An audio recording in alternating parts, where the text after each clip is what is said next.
This is the Open University.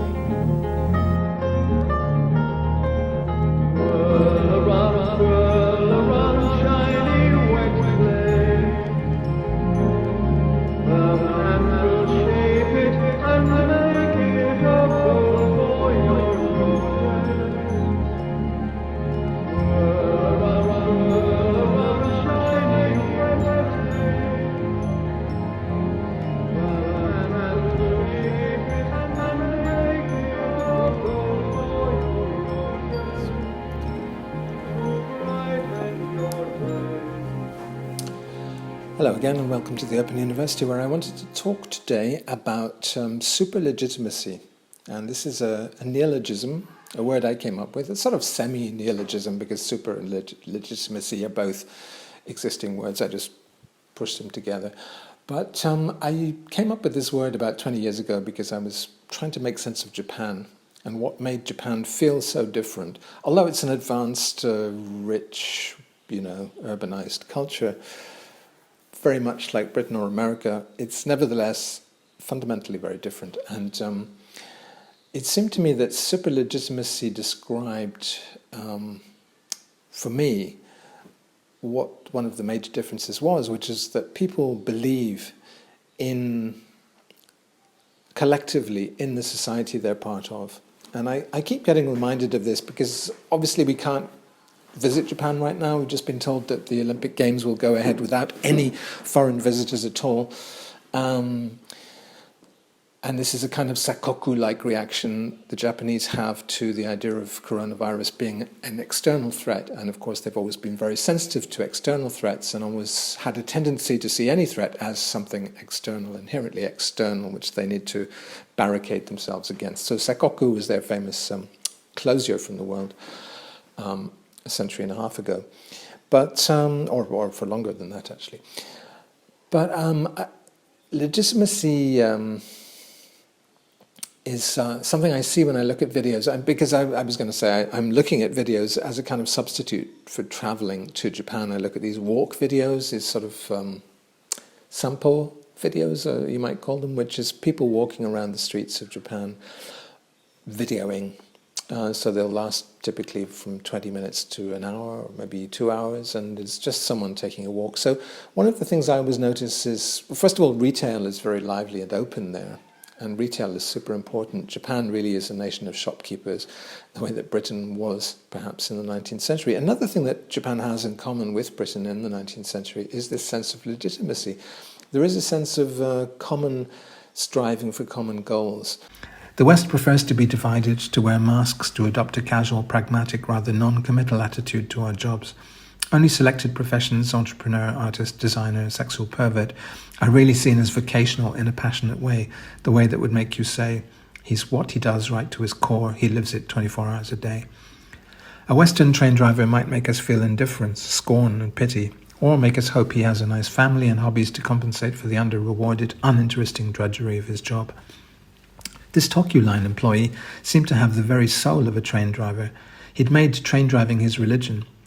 He made me feel admiration and jealousy. I wanted his commitment, his dignity. I wanted to wear white gloves and make delicate ceremonial gestures even while doing something completely pragmatic and down to earth. I wanted to cry out with ecstasy every time I crossed points. As this driver, I would never feel unimportant. I would feel, in fact, like a star. Let's look a little bit closer at that idea, though, because it really, having been a first-year sociology student at university, I really absorbed certain ideas from famous sociologists, notably Max Weber, who had this idea of legitimacy, which he applied in a political context to the way that politicians acquire and maintain power. And he split it into three main sources. There was the source of tradition. If things have or seem to have always been the way they are, it's easy to maintain them. Charisma, which is the authority of, well, we know what charisma is. It's a personal authority that one particular politician has. So Hitler or Trump, would be examples of that. And the third is legality, so the idea of contracts and a legal kind of structure that people generally think is just and believe in just enough anyway to operate within So it's kind of interesting to think about the recent trends, because actually one of my senses right now is that we've come to the end of at least the legitimacy of a certain global order, the neoliberal global order, sort of lasted up to 2019. And that if I look at videos now of Japan, I kind of think to myself, wow, they really kind of got capitalism right. And it might not have been an ideal system, but it's kind of beautiful in Japan. It reached its apogee, I think, in Japan. And it's beautiful to see all those little businesses, those little shops, people scurrying around being so nice in their service industries to strangers. Partly because Japan is a kind of extended family. There's this weird kind of family sense in Japan, even in a sinister and dark way, in the sense that incest is kind of universal. There's a universal principle of incest that everybody is your daughter, and therefore, if you're attracted to women at all, you're attracted to your own daughter. There's all sorts of weird stuff that goes with it. And this mistrust of the foreign and this barricading instinct goes with that, like families barricade themselves.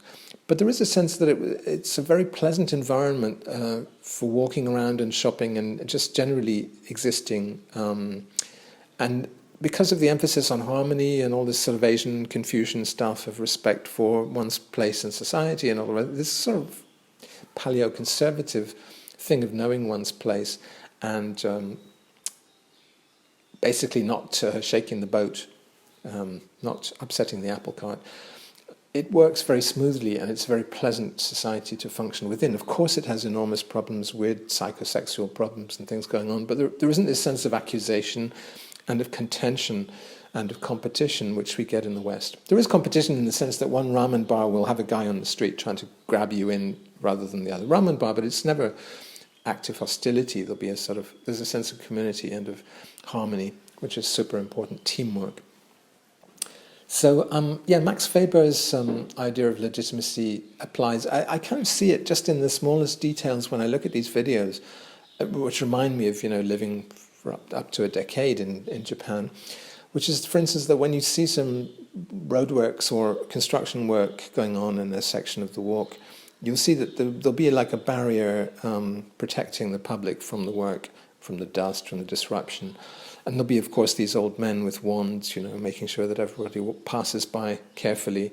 There's certainly no builder's bumcrack kind of Western thing of, people passing judgment on women, wolf whistling women, nothing like that. There's these very unthreatening, little, usually very old men, just being terribly considerate and polite. You will see considerate builder scheme here, signs in the West, but you won't actually see considerate builders. There's usually this sense of hostility and threat and kind of, disruption of the street, which people are often proud of. We're doing important work on this building, demolishing it or whatever, and screw you kind of attitude. Whereas in Japan, it's terribly nice, conciliatory. And what they'll do is they'll decorate the panels of the barriers with little drawings of trees or cute characters, as if there's this terror of anomie, a terror of lawlessness. And let's look at anomie, which is the polar opposite of superlegitimacy, which is that anomie, which Durkheim came up with. So we've got Max Weber behind the idea of legitimacy, but we've got Émile Durkheim, the French sociologist, behind the idea of anomie, which is the opposite of legitimacy, which is a sense of social order breaking down, the pressures of advanced capitalism being unbearable by people, and therefore people turning to crime and to suicide and to drugs and to general rebellion and dissatisfaction as a result of not believing in the common effort, or not believing that the common effort will trickle down to them and will float all boats. Very much the argument of the neoliberals that, wealth will float all boats, and we see very clearly right now when Jeff Bezos and what's his name from Tesla are richer than 40% of humanity right now. Probably more than that, actually. So the West has been very poor at maintaining the sense of legitimacy, because there's a strong tradition in the West of contention, of revolution, of rebellion, of individual anarchic behavior. Even capitalists and politicians, especially now, people like Trump, seem to, though if you go through that list of the three Weberian sources of legitimacy, Trump absolutely destroyed any sense of tradition or any sense of legality. 2 out of 3 just blown away. You know, if things have been done before, let's not do them that way. There's this sense of calamity capitalism, or whatever it's called, disaster capitalism, where you just you make a profit by disrupting and blowing up the structures which exist. Have no respect for them at all, whether those are political structures or economic structures. Just dynamite them if it can profit you to build a new structure in its place. So the only one left for Trump or for Hitler or whoever is charisma. You base everything on your personal charisma, which of course is tremendously precarious, because as soon as you die or disappear for some other reason, you're back to square one, and all you have left is the rubble of the traditional hierarchical systems which lent legitimacy in the past. I wanted also to talk about something seemingly trivial, but maybe important also for me, this idea of soft power, that Japan has exercised soft power. One reason that Japan could be a harmonious society was that it failed in its imperial exercise. It came in a bit late to the colonial kind of scenario that the West had been developing for hundreds of years with the East India Company and all the rest of it, and the Anglo-Dutch system of colonial domination, which then spread to the US and other countries. The Japanese tried it in China and in Korea, in their neighborhood, but they got kicked out because of the Second World War, losing the Second World War. So there was never that sense of multiculturalism which we have in the West, which is actually, although it's defended by liberals, it's actually the result of a very illiberal process of colonial occupation. People from India, the Indian subcontinent, and from the Caribbean and other places came to live in Britain to make it multicultural only because they'd been dominated colonial subjects. And, in the model of the Roman Empire, conquest leading to citizenship. So, citizenship is a nice thing to give people. Some people just do the conquest and don't actually do the citizenship part of it. Of course, that's been rolled back ever since, and people like Priti Patel are trying to make sure that the ladder they rose up is kicked away. But because Japan doesn't really ever have that multi-ethnic situation, it has fallen back on the peacetime equivalent of colonial domination, which is soft power, known as soft power, which is charisma. It really relates directly to that idea of authority and power, global influence based on charisma. So using cultural exports like anime, manga, all the traditional tourism, people up until 2020, people in vast numbers going to visit Japan, and an aspiration, the Weibo aspiration to become a kind of surrogate Japanese person, which is surprisingly widespread and which I encounter everywhere. I am one myself, of course, as well.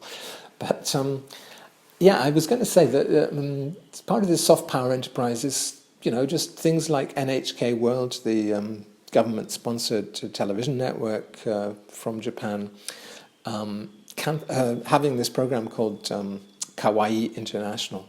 What more soft power title could you have? Kawaii, the cute culture, which is all about, avoidance of anomie, if you like, avoidance of all threat, everything cute and appealing. And of course, in Japan, everything is kind of like that anyway. It is even the police have a kind of cute little avatar, Peepo, the police mascot, making the police as unthreatening as possible. But Kawaii International, imperfect though it was a program I watched with my girlfriend, just sort of to laugh at it, but also to enjoy the fact that it was one of the few programs about street fashion, street style in Japan. Fashion, lifestyle, and food. Kawaii means cute in Japanese, but it's so much more. Kawaii is a way of life that makes everything sparkle a little bit more, and it's an attitude that embraces individuality and diversity. On Kawaii International, we've shared this unique culture with the world for the past 9 years. But this will be our last episode. Rain, this brings Kawaii International to a close. How do you feel looking back on your time spent on the show, as well as when you were first a guest? It's been 9 years. Yeah, it's been 9 years. I still can't believe it. I mean, this show has brought so much joy to everyone around the world and connected everyone closer to Japan and the kawaii culture here. So I'm only grateful for this show. I really want to thank NHK World for believing in... I told myself I wasn't going to cry. But it's a very different TV show for NHK. Right. And they believed in it, and they supported it for 9 years. And through that, we were able to reach a unique audience. Yes. Even though not everyone that watches the show actually can participate in the culture, maybe they're in a location that doesn't really allow it, maybe their situation, they can't afford to buy it, maybe they weren't born in the right generation to enjoy it. But this show has really shown that it can bring all these people who are interested in this, you know, something closer to it, open their mind, expand their mind, and learn about something new. Something which probably now sounds irrevocably 90s, the whole idea of celebrating street style and fashion is kind of gone, I think, unfortunately, from Japan. Japan has always been a very conformist society where people all dress the same and act the same, but there's been a little fringe margin of kind of eccentricity, as there often is in very conformist cultures. Germany had Berlin, and in Berlin you could be wild and dress strangely and nobody cared. In fact, it was part of your cultural capital to do that. And in Japan, you know, certain streets in Harajuku and Daikanyama, which could be, people could be photographed looking interesting, and it was all part of. And of course, this paradox has always been the case that often it's the rebels who end up providing the most legitimacy. It's the artists who moved into a neighborhood who gentrify it and make it more bourgeois and unaffordable in the end. Or it's, you know, the beats. If you think of the effect the beat writers had on perceptions of America, that people like Bukowski and Jack Kerouac, who were rebels and who did break all the rules of 1950s America, by the time the 60s rolled along, those rule breakers were the rule makers, and that people in Britain like David Bowie or, you know, any number of musicians or cultural figures were hugely influenced by boroughs and by the beats. Because it lent this aura of legitimacy precisely in the illegitimate, in the bad behavior of those guys. It's made America look very liberal and enlightened to those who were kind of slightly considered themselves tearaways, but who were actually probably the seeds of the next order. So they were, to be a tearaway and to be a kind of Moses, a kind of lawgiver, are two sides of the same coin eventually. Just in passing, I have to note that there's a new movie out called Creation Stories, which looks at, you know, I was there, I was on the Creation label, I have 7, you know, you're always hearing about the Jesus and Mary chain when people talk about Creation.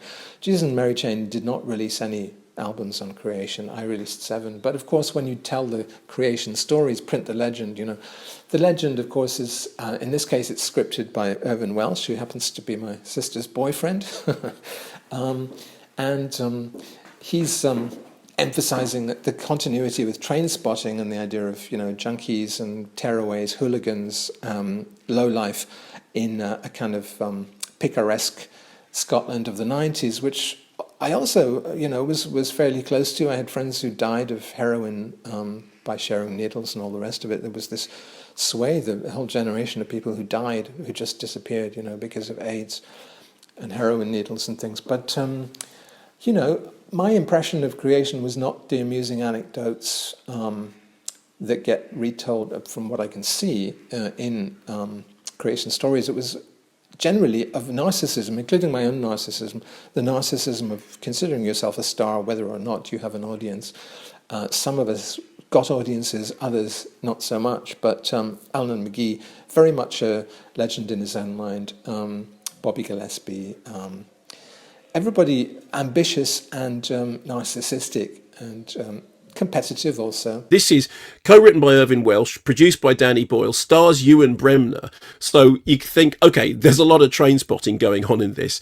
And in many ways, the way in which Alan McGee is portrayed is like a successful version of Spud, who kind of grows up and becomes this mover and shaker in the record industry business and ends up getting into the corridors of power with Tony Blair. And then that's when everything kind of starts to fall apart. This is very self-mythologizing. It kind of flits around all over the place with a lot of kind of flash. It feels sort of self-servingly self-mythologizing, but it's kind of entertaining. It doesn't feel like it gets under the skin of its subject particularly. Yeah, that just seemed like it's not liberating or exciting for me, this whole idea of, we were rebels. Pleased to see that although I never get mentioned in these documentaries about creation, I do get mentioned when it comes to summing up the list of the greatest albums creation released. So, for instance, this week the Brooklyn Vegan magazine had Tender Pervert in at number 15 out of creation's all the albums that creation released. One of the best, along with the obvious suspects and people like Pat Fish, the jazz butcher, and McGee's band himself. Biff Bang Pow up there as well, have to say. So. Although it's kind of family to me, I owe creation a lot, obviously, for putting me on the map, even to the extent that I am on the map. And Irvin Welsh is almost literally family now. Nevertheless, this whole idea of, we were such stairways and rebels and we ripped up the rule book, it becomes, of course, the new rule book. Oasis became a kind of terribly dull rewriting of what the Beatles had done in the 60s, a kind of a Beatles stripped of any art school pretension and therefore stripped of interest and stripped certainly of any pioneering spirit that the Beatles may have had. The Beatles definitely did have, with their square old producer, the fuddy-duddy old producer George Martin, who brought orchestras in. And, I was listening to Glass Onion quite a lot the last couple of weeks and thinking, God, what an amazing track. What a terribly self-referential track as well. Long before Ashes to Ashes was reviving Major Tom, the Beatles were reviving the Walrus, just 2 years after having written the Walrus. John Lennon singing the Walrus was Paul. Anyway, that's all. I was talking about Kawaii International. It's been cancelled. It's been cancelled by NHK, and what does that mean? I mean, it was kind of a rubbish program with a kind of annoyingly perky and upbeat couple of presenters who nevertheless talked about how to be creative and how to present yourself in this street style. Cute street style, and who encouraged people all around the world to kind of write in or make little video messages for the program to talk about how they were becoming ambassadors for Japanese style kawaii culture in Argentina, in America, in Germany, wherever. A kind of international club. So what does it mean that NHK decided to cancel this? NHK, which is essentially the propaganda wing of the Japanese government, at the same time as that they decide to restrict the Olympic Games to Japanese-only audiences.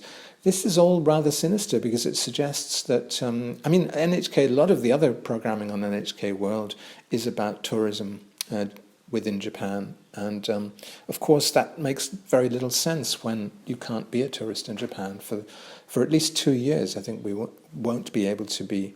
And perhaps the age is gone, the age of sort of that easy globalization, because plane fares, we don't know what level they're going to come back in at when international travel, if and when international travel does become available again. So it makes sense to axe a lot of the tourism stuff, but why also axe the soft power stuff? This suggests that a more serious withdrawal, a more serious repositioning, that the government doesn't want to spend money on kindly influencing. So, in other words, the charismatic element in legitimation and legitimacy is being withdrawn, which kind of suggests to me a slightly scary world, because if you stop being charismatic, what you might revert to is the colonial or the imperialistic or the warlike, the hard power is the alternative to soft power. I don't see any softer alternative to soft power, perhaps just total isolation,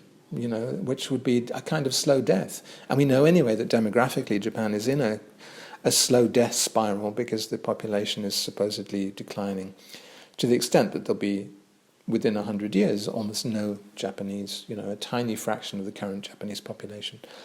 So, superlegitimacy still reigns, though. When I watch these videos, I still see the kind of, even more so, because everyone's masked, their face masks make them look even more kind of similar than they looked before.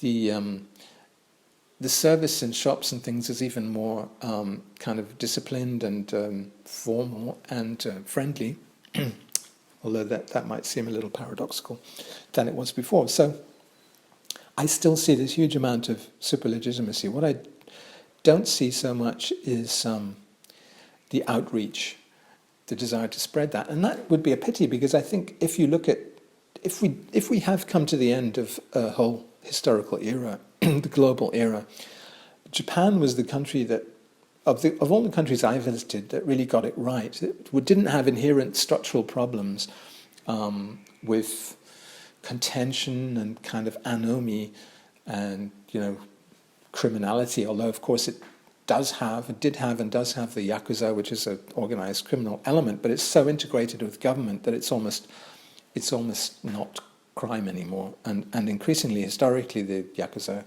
were involved in legitimate business, banking and loans, and well, always loans, I guess, but more legitimate types of loans. So what does it mean if a country like that, which kind of got it right, could have been a model for other cultures, and to some extent is being a model for some parts of Chinese society, begin to look more Japanese, for instance. But what does it mean if it's no longer outreaching with the charismatic authority of soft power?